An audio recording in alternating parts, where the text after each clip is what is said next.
Okay.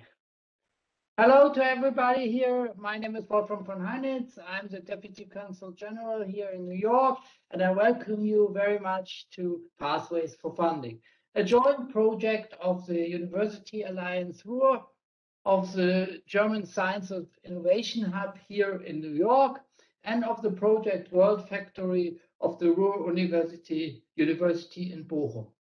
And the aim today is, figuratively speaking, to convert you from a fan of Udo Jürgens, ich war noch niemals in New York, to a fan of Frank Sinatra. If you can make it here, you can make it anywhere.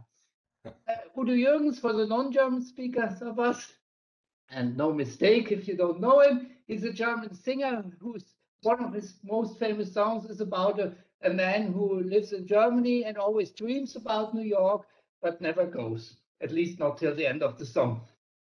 Well, back to Frank Sinatra, if you can make it here. And I would say that's a big if, not a scary if, but a big if, because there's fierce competition in New York, fierce competition for talent, fierce competition for financing, of course, and a fierce competition in the market, in which market you're ever in or aiming at.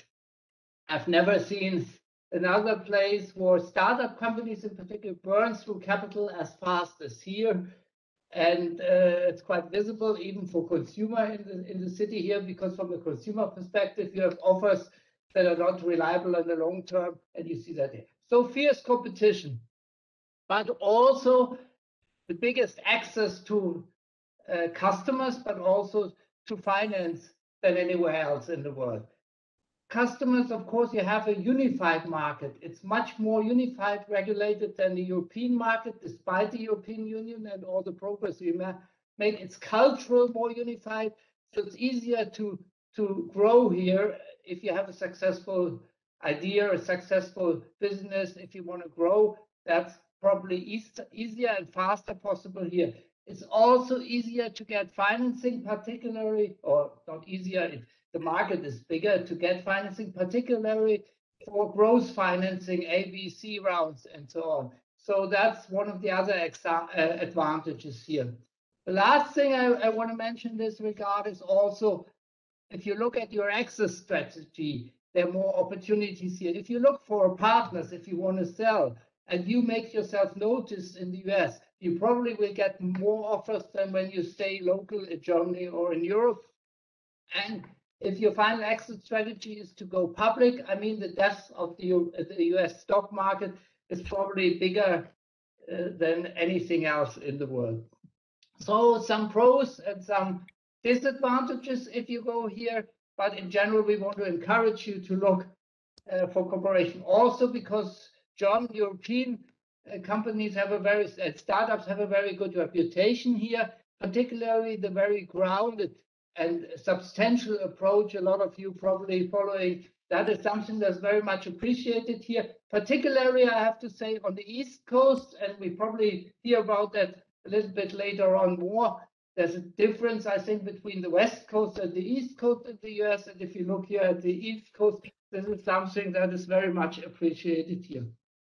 But if you follow this grounded approach, you're looking for practical advice, and we have a lot of experts today who can give that to you much better than I can. So I will hand over to the first speaker, and the first speaker is Mark Fiellermann, the managing partner at the German Accelerator Life Science here in New York or in the US, and one of the leading experts for everything connected to the German startup scene with the US ecosystem. Mark, I hand over to you, and once again, welcome to all of you. Thank you so much for that warm introduction.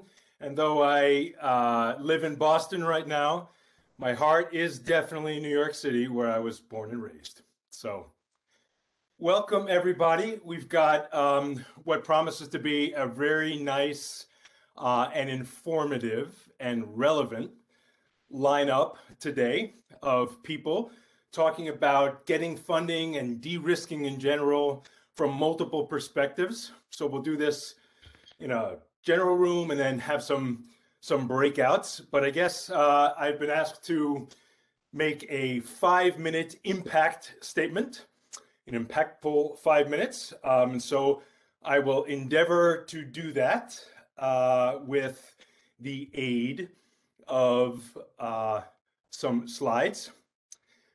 So before I start, just congratulations. You guys are entrepreneurs, you are budding entrepreneurs, been in corporate for many years and in an entrepreneurial life for many years, and I wouldn't have it anyway. So you guys were going to go out, you're going to create, you're going to take risks, you're going to live this impassioned, empowered life, and you can change the world. And that is God's honest truth.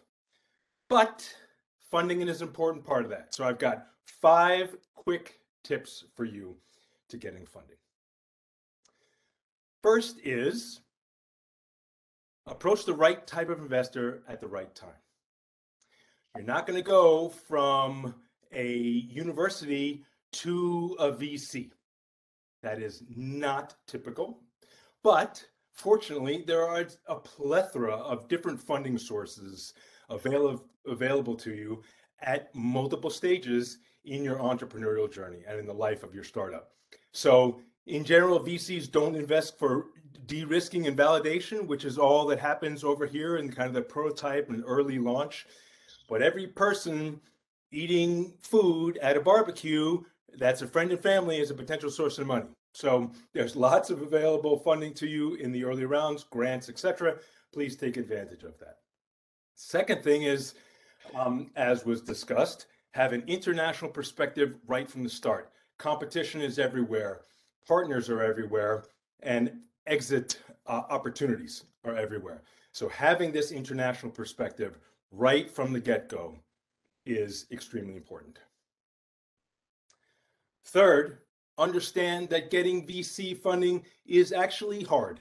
There's a lot of free cash right now, particularly in the investment community, in the VC community, but it's hard.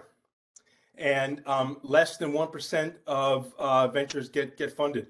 I'm working with actually a couple of angel groups, health tech angel groups in the Boston area. And last year, one of the groups saw 1,800 decks, 1,800 decks, and we invested in 5. 5 over 1,800. Small. Investor starting point is, no, I'm not going to invest in you because I've got so many more behind you. I've got other opportunities. US investors also invest in validated businesses, not necessarily just in cool tech. There has to be a business associated with it. So keep that in mind. And understand fundamentally what investors care about most. And there's an obvious answer to what investors care about most. And it's obviously looking good in fleece and sneakers, because ultimately that's the only thing that matters. Totally joking. Obviously, they care about reducing risk in order to maximize their return. That's not reducing risk because, you know, there aren't any big risks or big opportunities. It's just you've got to mitigate them to the maximum degree possible. You've got to, you as the startup, have to define this pathway between the business and their returns, because after all, it's not about you. It's about them and their returns as investors. So reduce your biggest risks first, right? These are typically, with some notable tech platform assumptions, the customer and the market risks. So do that first. Those are the biggest risks. Okay. You do that through validation. Validating what problem you're trying to solve, who your customers are, what are the benefits, and what are the adoption hurdles, i.e. what's the value proposition. Okay, so German Accelerator can help. We'll talk about this a little bit more in the breakout session, but that, I think, is about my 5 minutes. So welcome, and these are my little 5 tips to remember. Hopefully that was helpful. And next, oh, geez, I'm sorry. Who's up next? I'm sorry, I forgot the order. I think I'm next. Yeah, Okay. Who's next? All right. Thanks all, Mark. That was excellent. I couldn't really, say it myself better as a venture capitalist. I'll have a different view. So I looked for my talk how we're doing in venture capital funding in Germany, because the narrative generally suggests that Germany is lagging behind its European neighbors when it comes to building a globally competitive venture capital market. But the numbers actually tell a different story, which is great. So in 2021, German startups raised 16.5 billion euros. In comparison, let's take France, which is sort of similar size, similar GDP, which came in at 9.9 billion euros. And the situation was also pretty good in 2020. So I think we actually have a healthy blend of local and international investments flowing into the early stage markets in Germany. I think that great innovation is actually being sourced and backed by local funds. German funds dominate the investment in German startups at the seed and Series A stages, but we see that as companies grow, overseas investment plays a huge part, because statistics say that half of the deals exceeding sort of $50 million or so funding rounds are led entirely by foreign investors, while only around 5% are run by only German investors, and 45% see a mix of foreign and domestic investors at the cap table. But I think that, as our venture capital market in Germany matures, I am confident that we will see more German VC money being invested at the growth stages. So I think we're still in the early stages of our story. And the outlook, I think it is also favorable. It's a thriving market. Even the pandemic had little impact on our positive trend for the technology sector. I mean, my little fund managed to do 6 investments in the Corona pandemic years. So that's awesome. Germany is famous all over the world for its manufacturing and engineering sector, and these sectors are still yet to experience a massive leap in innovation. So we have some way to go. And then in addition to that, I also see that the policymakers are committing to creating better conditions for startups and VC funds to thrive in Germany. We have a new government. It's a little bit more business and startup friendly. We're looking forward to the changes that they're going to introduce. And then the federal government also injects money into this innovative startup scene. So there was the 10 billion euro future fund that's been announced. And then there is also the Deep Tech Future Fund, also by the German federal government. Again, this injects more capital into the very needed growth stage, but it also indicates that Germany is open for business. It sends a good, clear signal to the rest of the world. Germany understands the link between innovation and tangible improvements in society. It's a powerful and welcome indicator to funds from all around the world. So that was the rosy part. So what I also observe is not the so rosy part of my assessment. So fintech software, I don't know, next delivery service seems to be really well financed, and that's great. I love it. But the area that interests me are these hard science or deep tech startups, whatever term you choose to use. So in my fund, we invest in synthetic biology, chemistry, life sciences, materials startups, and so every time the check size is a little bigger and we know that we will need co-investors, I get this really uneasy feeling, how are we going to find additional investors? Who will invest? How will we find them? Is the message from the founders clear enough? Do we have a good story? And why? Because, well, apart from a few well-known big investors, the market for hard science startups in Germany is really hard.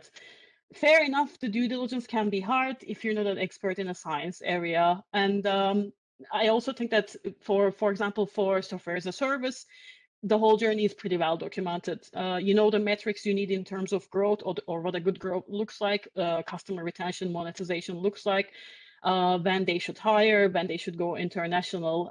Whereas for hard science or deep tech startups, they cover so many different areas, and occasionally the stage before you get to something to market is so much longer. When I look at the other side of the pond, I see some really good investors, though, that have figured out how to do deep tech investments, and they have really good investment strategies or, let's say, teasers. They know that scientists are rarely trained as entrepreneurs, and companies founded by scientists are trying to advance the science, create a business model, and find customers while simultaneously growing and running the company, and all of this at the same time. And this is hard. So to sort of wrap up my impulse talk, all of this leaves me with two thoughts. I think that if entrepreneurs are unable to find investors at home, they can and they should think outside the box, and they have to speak with international investors. It needs a little bit of tweaking, I think, how you communicate the message. But I know that German scientists, entrepreneurs have a lot to offer. Circling it back to my initial points, we have excellent research and we have excellent researchers. And secondly, we also sort of, I think, maybe assess our own funding structures. I mean, if well-known VC powerhouses from the US have figured out we also need to build stuff for future, not just software, and that needs patient capital, we can also take the same view carefully in Germany. So yeah, that is all I wanted to say for my impulse talk, and I am apparently handing to Oscar. Thank you, everybody. This is great. This is fascinating. I'm really excited to be here. So my name is Oscar Romero. I am the Director of Inclusive Innovation and International Cooperation at the New York City Mayor's Office of the Chief Technology Officer. So I'm going to bring a bit of a different perspective. What is the local government take on this? So let me share my screen. Let's see. Can you see my screen? Yes, perfect. Well, the one message I want to share with you all is that local governments can, and I will argue should, be your partners as you go into this entrepreneurship journey. Currently, it is estimated that more than half of the world's population live in cities. And it is estimated that by 2050, that is going to be about 70% of the world's population. If you want to see a map of how that looks like, all of the purple dots here are the cities that have more than 10 million people, or the green ones are 1 to 5 million people, and the blue ones are 5 to 10 million people, metropolitan areas. So that is a map from 2018. This is the estimate for 2030. A dramatic increase, mostly Southeast Asia, Latin America, lots of cities in Africa, but certainly across Europe and the United States, you're gonna see a massive increase of metropolitan areas. So what this means is that city governments are going to have to deal with bigger problems than they ever had to deal before, in a way that they were just simply not built to address. Whatever you're talking about, whether it is climate resiliency, whether it is housing problems, whether it is transportation, whether it is cybersecurity, name it, all of that we're going to have to figure out, and we were not built to do that. So that's a massive opportunity for folks. Now, this increase is not only in scale, it's also in complexity. You're going to have migration flows happening. So this is a map of the foreign-born populations in some of these global cities. In New York City, to give you a sense, this is from 2015. Currently, it's more than 40% of the population that is foreign-born. That means we have, as a city, 9 official languages. Queens is the most diverse place in the world. So that is hard. That is very complicated to govern. That is very complicated to serve. And that, again, opens lots of opportunities for folks to actually think about internationalization in a way more expanded way than it had ever been before in the world. Now, this means is that we have a lot of problems, and we don't have nearly the resources to address these problems. A city like New York, well, New York City has 300,000 employees and a budget of $96 billion a year. But I can assure you, even with that amount of money and those resources, we simply don't have enough to address all the problems that we have. If you're an entrepreneur and you care about an issue, whatever issue that is, chances are you're doing your due diligence, you're doing research, whatever you bring to the table helps. Do not wait to the moment when you want to make government your client, which, by the way, depending on what you do, could be a horrible client. Reach out to government earlier.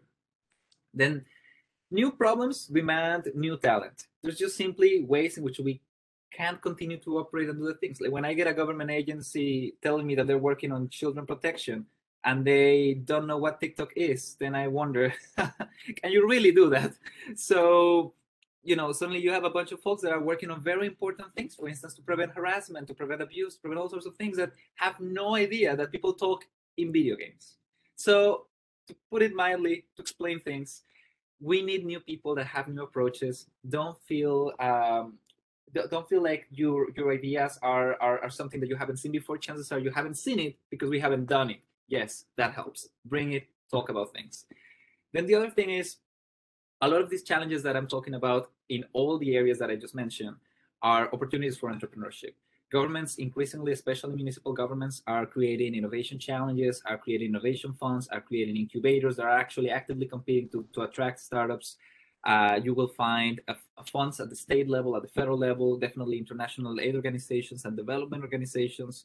So keep an eye for those and try to actively participate in those. It doesn't matter if you are at the idea stage, at the incubator stage, or in a moment of actually trying to test a pilot or go to scale. There are opportunities for you in all the different stages that you might find yourself. So if I have to give you 3 pieces of advice for how to make government your partner, the first thing I will say is reach out. You don't have to wait until you want to sell government something. Government can give you ideas. You can talk to them, you can find the experts, you can find the scientists, you can see how a problem looks like, not only to this government, but to many other municipal governments. The more governments you talk to, the more interesting you become. And then there's more chances that you can actually, be supported. You can get to know people know funds, they can support you in a variety of ways, not only money, not only as your client, not only with a pilot project. Be confident. You're creating something new. You have to find confidence in your commitment to make a change in the issue where you want to make a change. You have to confidently reach out. You have to say you care about something. And you also have to confidently accept what you don't know. But that makes all the difference. If you don't reach out, if you don't believe in your product, if you don't believe in that you can find an answer to a thing that is hard, then we're not going to believe in you either. Then the next thing is be kind to yourself.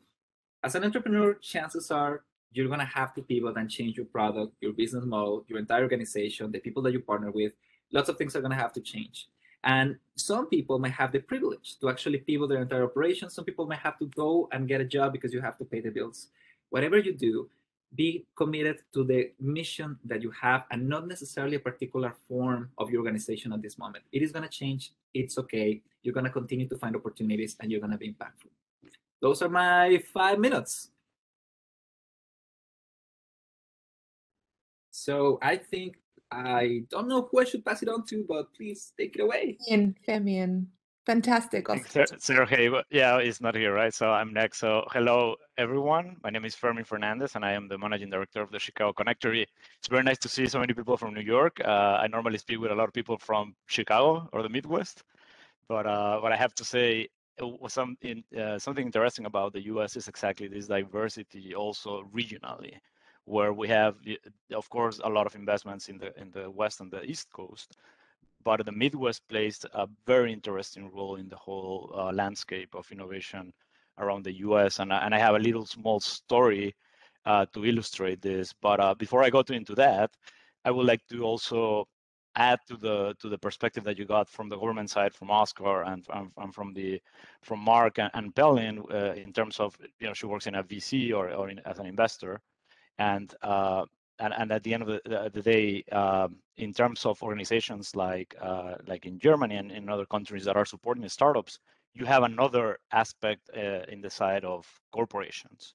So I work for a company, Bosch, which I'm assuming everyone knows in this forum, and this is another source for you as entrepreneurs of 2 things. One of them is, of course, investment in the sense of having Bosch has programs, and many corporates have programs to allow entrepreneurs that have ideas and businesses around topics that are interesting for a company like Bosch, and you can participate in these programs and you will get some funding to develop your idea.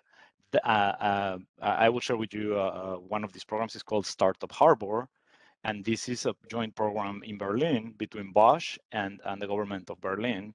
And there are funds available for the entrepreneurs that are accepted in this program. But the interesting aspect about that is that many of these startups end up having a pilot in one of the Bosch locations. Could be in Europe or it could be around the world. And this is brings me to my key message that I want to put in front of you. Sometimes it's more important to place yourself in an innovation ecosystem that is more relevant to what you do. What I've seen is that there are some companies or some startups that are trying to get funding no matter what, but they ended up maybe getting an investment from an area that is that has not a big affinity with what they do. So I think you have a better chance to get not the funding, but also the right partners in funding if you start getting yourselves connected in the right innovation ecosystem. And this is what we have in Chicago at the moment. In Chicago, what we have is a lot of incubators and programs that are industry specific. And one of them is the Chicago Connectory. We are specialized in Internet of Things. So if you're a startup and you have an idea that has to do with Internet of Things, you have a good opportunity to meet the relevant people and VCs and the people that mentors that can help you grow your idea and even fund your idea if you talk to the people in the community around the Chicago Connectory. So this is the part where it's very complex to be an entrepreneur right now, because there are so many options, right? It's like going to a supermarket and there are like a million brands of coffee, right? So think about that as you go about your journey, and think about corporations also as potential places for you to find funding as well. So I will close my 5 minutes with a small story that I had about New York. So I went to New York actually about 5 months ago, and I went because a very good friend of mine invited me to be a mentor in one of his startup program there, where they had startups from Korea. And I sat down with a few of these startups, and they were trying to learn more about Bosch. And they were very happy. They were meeting a lot of people in New York, but a couple of them were working in industrial solutions for maybe industries like Bosch, who have production plants, and they had some of these solutions. And I was telling them, this is great. You can get a lot of opportunities maybe for funding in New York, but you're a little bit too far away from your customers and where your customers are. So what I suggested to many of them is spend some time in an area where your customers or your key customers are operating, so that you have better chances to have those conversations. And then, of course, once you have a more mature idea, find where the opportunities are, and they could be international, etc. But innovation ecosystems are a very, very powerful way to cut time in your development. If you find the right place to be, in the right environment, let's say, and sometimes this could be maybe Berlin, maybe it could be Brazil, maybe it could be Mexico, maybe it could be Chicago, New York, Boston, whatever. But this is a very important decision that you have to take as you decide about that. So I think that's my 5 minutes, and yeah, looking forward to talking our breakout today. Thank you, Fermin. And I'd like to invite Christian. Yes, so I'll focus on what we do at German Accelerator, and I think what's interesting for you in terms of fundraising. So I'm the managing partner for German Accelerator. That's not life sciences. I run our services, our offices in New York and Silicon Valley. Next slide. And just as a quick background, so German Accelerator, we have over 500 alumni. We've raised probably way more than 5 billion even right now. Some of our alumni you would know, Celonis is now $11 billion decacorn, and others like Forto, Signavio, which was sold to SAP. So in our 10 years, we've really made a big impact on I think the German startup scene. Okay, next one. So a little bit piggybacking on what Wolf was saying in the beginning, why should you go to the US? Largest homogeneous market in Western world. Tech is thriving. Obviously, during a pandemic, e-commerce has made a leap, and notwithstanding what's been going on in the public markets the last couple of weeks, IPOs have been booming, tech IPOs have been booming, and I still think that's going to continue, especially as we move to what's going on in the fintech sector, what's going on with blockchain, Web3. So much of that is coming. And I think what's specifically interesting in Germany is, obviously with the new government there, and there's a general strong focus on climate. We just had a climate badge in Q4 at the German Accelerator for climate-focused startups, which was super successful. So we're really excited about them. We think there's a big opportunity, and I think a little bit also what others were saying, there's what I call significant valuation arbitrage compared to Europe in terms of valuation in the US. So you can come, as a European investor, there's an opportunity to get a better outcome if your next rounds are raised here. And then always what I'd like to emphasize, think big. So here are my key fundraising points. Now, and obviously Mark pointed out a few of those things, right? You need to solve an urgent problem. for your customer in order to have a successful business, right? Urgent means this is something that keeps your customer up at night today. So you don't have to explain to them why they have a problem. They already must know that they have a problem and desperately looking for a solution. If somebody is pausing their day, a great product guy from Stripe was saying that to me last week, if they're willing to pause their day to listen to you, then you might have something that you can raise money on. And you will not raise money from professional investors for a product or solution in search of a problem. So especially for people coming out of university or having developed something, right? What matters is, as Mark said, is them, not you, right? And as you think about getting your investors on board, think about how you choose your investors, because often as you grow the company, it gets tricky if you don't have the right investors in early. Easier said than done, but still focus on it.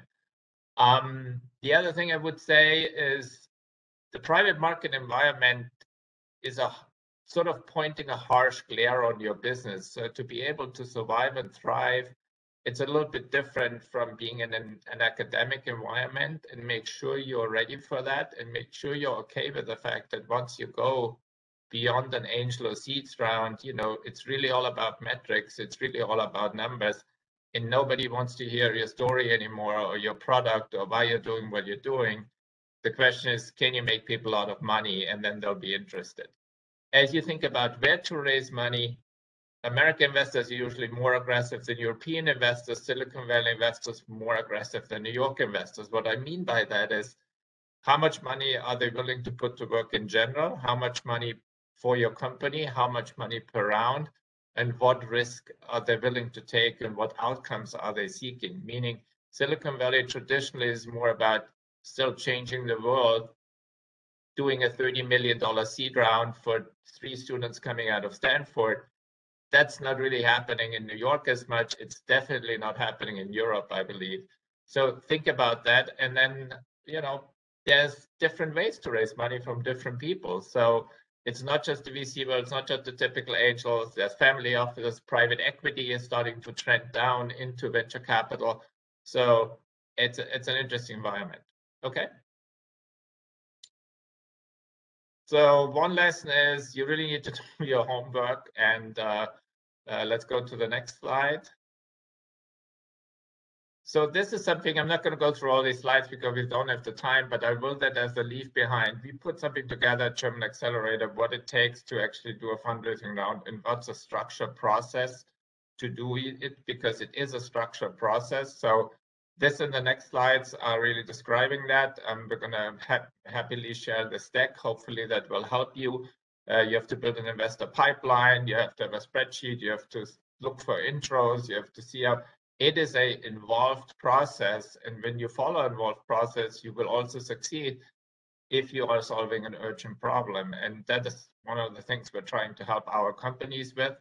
And so we've developed a strategy here, but that also draws on a lot of additional good outside resources from people like Y Combinator and others. And we're happy to share that. And we've also included some slides on German Accelerator and German entrepreneurship, and looking forward to your questions in breakout session. Thank you.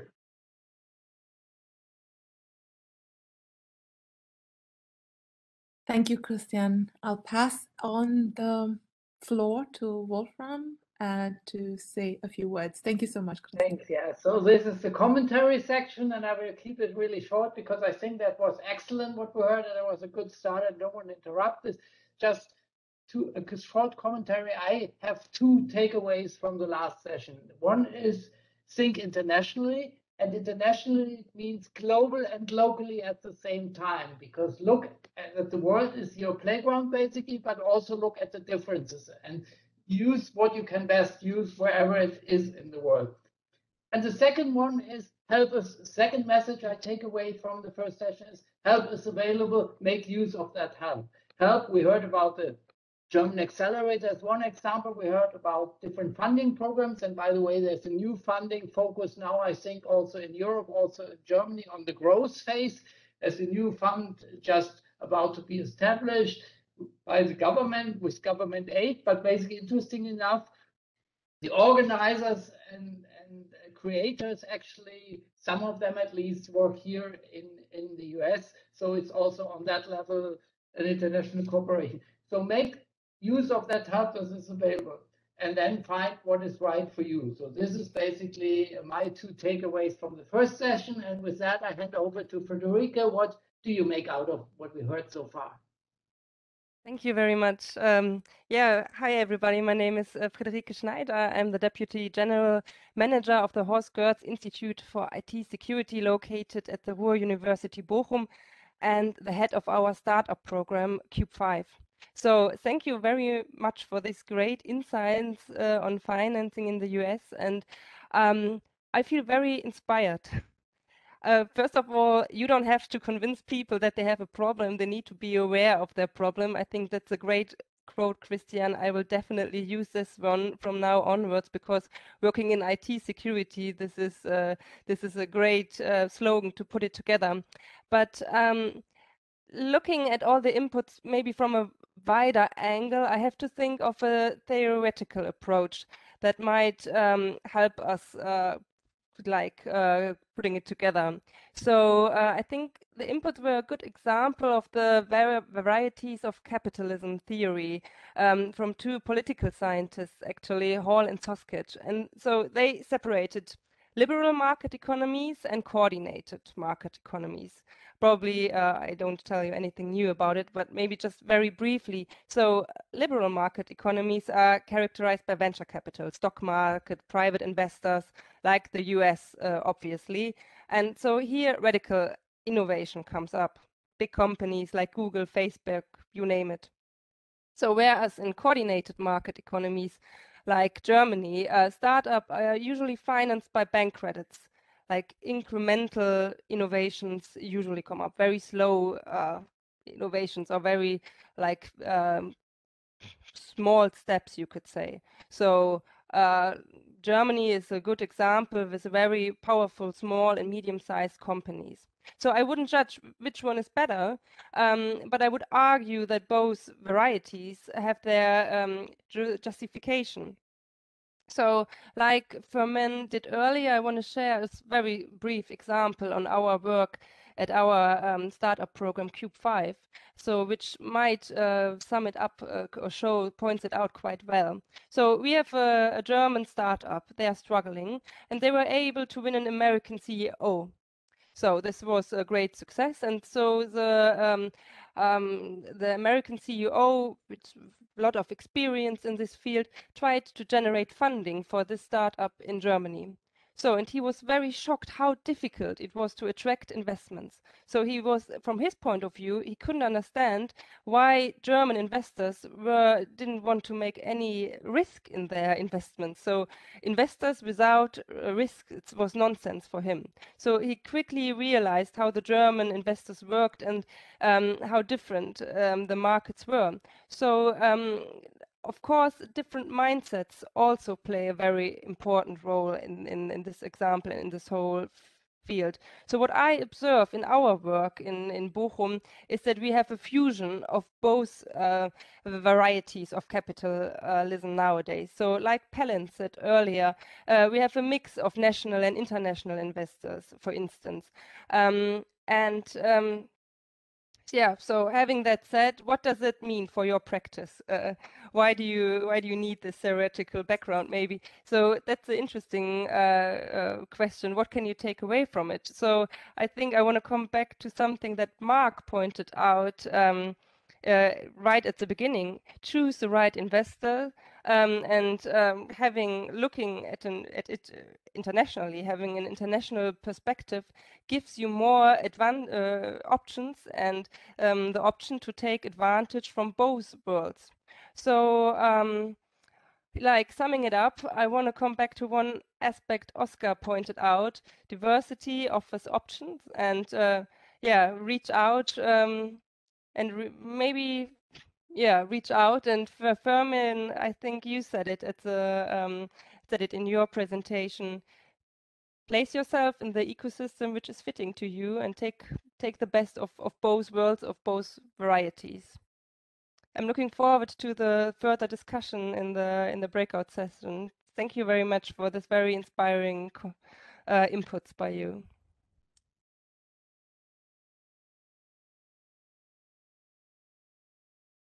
Thank you, Friederike. May I invite Christian to also comment? Yeah, thank you. Thanks for having me, and good morning or good afternoon from cold Boston. I'm Christian Megel, founder of Venture Lane. I'm an entrepreneur and founded a couple of companies back in Europe, and IPO'd my last company actually in Australia before I came here to Boston 4 years ago, and started a startup hub for B2B software companies, helping early stage companies along. Now, given that I'm in Boston, like we deal with a lot of people coming from universities, having Harvard, MIT, Northeastern, Babson, all these schools, and 350,000 students in a city like Boston. And let me just summarize a little bit and maybe give you some tips, some that you heard already, to reiterate, and some maybe one or the other addition to that. Number one, I think, let's start out of this. This is like really the golden age of entrepreneurship and tech. I think it's never been more exciting, more opportunities. There are great needs here, but there's also plenty of capital and support. Never been better than this year. So this is a great opportunity. If you feel entrepreneurial spirit, go for it. This is the time to do it. I'm not saying it's easy, but it's exciting. The second thing is, I think Christian said this, really make sure you have a problem that you're solving. I see a lot of international companies coming here having a great solution, and they start with the solution first, but they don't have the problem that they're solving. That sometimes might make the difference whether you're working 5 years on getting it to the market, or get to funding, or maybe half a year or a year. So that's a big one. And I love what has been said before about embracing your being international. When I came here to the US, or I worked in Australia, I always thought like, well, maybe it's a disadvantage to have an international background. I think actually it is a great advantage if you really embrace this. Let me add on 4 more things. One is, and I think it's underestimated, if you want to start a business in the US or want to fundraise for something in the US, you most likely need to be over here, and you need to be incorporated in the US. So this is not just a business decision. This is many times also a lifestyle decision. So think about that. The rewards are big, but of course, this is also a decision what you're willing to do. Second thing is, I think Mark said this before, and Christian too, fundraising is a campaign. Fundraising doesn't happen, you show up and you show a pitch deck to something.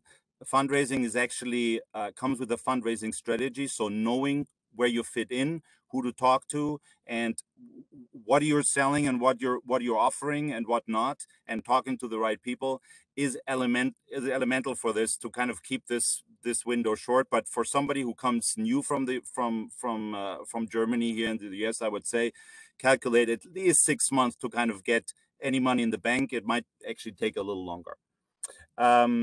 The fifth one is personality. If you want to be an entrepreneur, bring resilience, bring grit, bring passion, bring agility. You're gonna pivot maybe one or twice, or this is about like going with the currents and really being with the market and see what kind of feedbacks you get. Have that personality, or be that personality together with a co-founder, for example. And last but not least, get local help. Like there's, I think some people mentioned it. There's great accelerators, incubators, studios out there. Venture Lane here, we actually just launched our studio where we help people with go-to-market, fundraising, and really their operating system to prepare them to make the big step and go out there and really get traction with their product. They're by now, like, I started my entrepreneurship and my career in 1995. The times has really changed. There's a great group of mentors and entrepreneurs and supporters out there that are willing to help you. Happy to do that too. And looking forward to your questions in the round, or you reaching out to me on LinkedIn. Happy to have a chat with you. Thank you.